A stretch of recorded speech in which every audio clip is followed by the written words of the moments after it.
بسم اللہ الرحمن الرحیم۔ ناظرین اکرام، السلام علیکم ورحمۃ اللہ وبرکاتہ۔ کافی عرصے سے اس چیز کا مشاہدہ کیا جا رہا ہے کہ گھروں میں اور مسجدوں میں کرسیوں پر نماز پڑھنے والوں کی تعداد میں اضافہ ہو رہا ہے، اور بغیر تحقیق کے، بغیر سمجھنے کے، پوچھنے کے لوگ اور گھروں میں مائیں بہنیں بیٹیاں آرام سے تن آسانی کے لیے کرسی پر بیٹھ کر نماز پڑھنا شروع کر دیتی ہیں، حالانکہ نماز کے لیے قیام کرنا فرض ہے۔ ایسا مریض جس کو صرف جھکنے کے اندر سجدے میں تکلیف ہوتی ہے، اس کے لیے قیام بھی فرض ہے، اس کے لیے نماز میں رکوع بھی فرض ہے۔ اور میں دیکھتا ہوں بازار میں مسجد ہے، لوگ آتے ہیں، موٹر سائیکل پہ آتے ہیں، اپنے شاپنگ کرتے ہیں، سامان اٹھاتے ہیں، لیکن مسجد میں آئیں گے، کرسی آرام سے لیں گے اور کرسی پر بیٹھ کر ہی وہ پوری نماز شروع کرتے ہیں۔ اس سے نماز نہیں ہوتی۔ تو میں اب آپ کو بتاؤں گا کہ ہماری نماز کے اندر وہ کون سی ایسی غلطیاں ہیں جو تقریباً 90% پوری دنیا میں ہم مسلمان کر رہے ہیں۔ یہ دیکھیں کہ یہ کرسی ہے، ایسی کرسی نماز کے لیے ہونی چاہیے۔ عام گھروں میں بعض دفعہ وہ فکس بنی ہوئی کرسیاں ہیں جس کے آگے وہ سجدہ کرنے کے بھی ٹیک لگائی ہوئی ہے، اور بعض دفعہ وہ اونچی بھی ہوتی ہے، تو لوگ پھر اسی کے اوپر سجدہ کر رہے ہوتے ہیں۔ ایسا نہیں ہونا چاہیے کہ انسان میں جتنا جھکنے کی اس کے اندر استطاعت ہے اس کو اتنا جھکنا چاہیے۔ اب یہ دیکھیں، یہ کرسی ہے جس پر نماز پڑھنی ہے۔ اب میں قیام کی مجھ میں طاقت ہے تو میں اپنی نماز جو ہے وہ قیام کی حالت میں شروع کروں گا، اور اسی طریقے سے پھر رکوع کرنے میں بھی مجھے آسانی ہے تو میں رکوع بھی نماز کے اندر ایسے ہی کروں گا۔ اب سجدے کی تکلیف ہے تو میں کرسی پر بیٹھ کر جو ہے وہ اپنا سجدہ کروں گا۔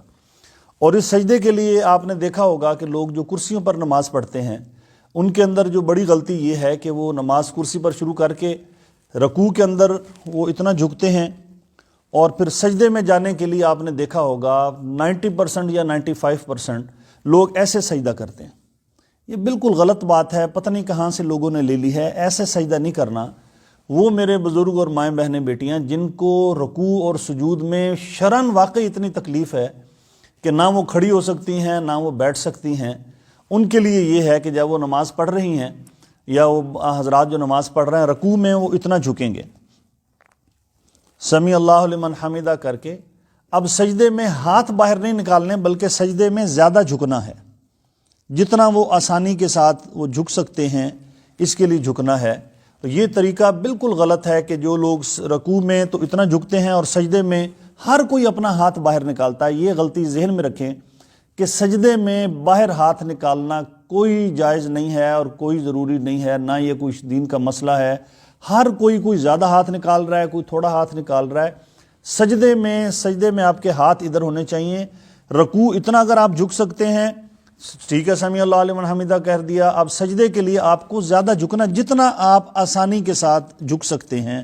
اور بعض لوگوں میں، خواتین مرد میں دیکھا، جس طرح اس کرسی میں آپ دیکھ رہے ہیں نیچے پائپ ہے تو لوگ اسی پائپ کے اوپر ایسے پاؤں رکھ کے وہ آرام سے نماز پڑھ رہے ہوتے ہیں۔ یہ جائز نہیں ہے۔ نماز کے اندر قیام بھی فرض ہے، رکوع بھی فرض ہے، سجدہ بھی فرض ہے۔ تو کرسی پہ وہ میرے مائیں بہنیں بیٹیاں بھائی جتنے بھی ہیں، سب سے پہلے قیام تو ہم سب کر سکتے ہیں۔ جب باہر سے آپ چل کے آ رہے ہیں تو اس کا مطلب ہے آپ قیام کر سکتے ہیں۔ تو آپ کو نماز کے لیے، ہر نماز کی رکعت کے لیے قیام آپ کے لیے فرض ہے۔ کوئی ایسا دوست جس کو جو زیادہ دیر کھڑا نہیں ہو سکتا وہ بے شک تھوڑی دیر بعد بیٹھ جائے، ورنہ ہم آسانی سے کھڑے ہو سکتے ہیں، رکوع بھی کر سکتے ہیں۔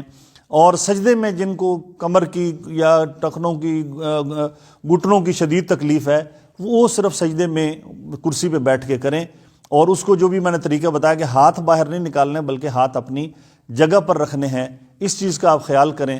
اللہ تعالیٰ مجھے اور آپ کو سن سمجھ کر عمل کی توفیق عطا فرمائے۔ جزاک اللہ خیر۔ اور یہ گزارش ایک اور میں آپ سے کر لوں کہ یہ اس ویڈیو کو آپ آگے شیئر کریں گے، یہ اس لیے بنا کے دے رہا ہوں کہ اس کے اندر گھر گھر کے اندر یہی غلطی ہے۔ اس کو ثواب کی نیت سے اس کو آپ نے شیئر کرنا تاکہ ہر گھر کے اندر جو مریض ہیں، جو نماز کرسی پہ پڑھتے ہیں، ان سے گزارش یہ ہے کہ وہ اپنی اس غلطی کو درست کر لیں۔ اور جہاں تک یہ پیغام جا سکتا ہے، کسی ایک کی بھی نماز درست ہوگی میری اور آپ کی نجات کا ذریعہ ہے۔ جزاکم اللہ خیر، وآخر دعوانا الحمدللہ رب العالمین۔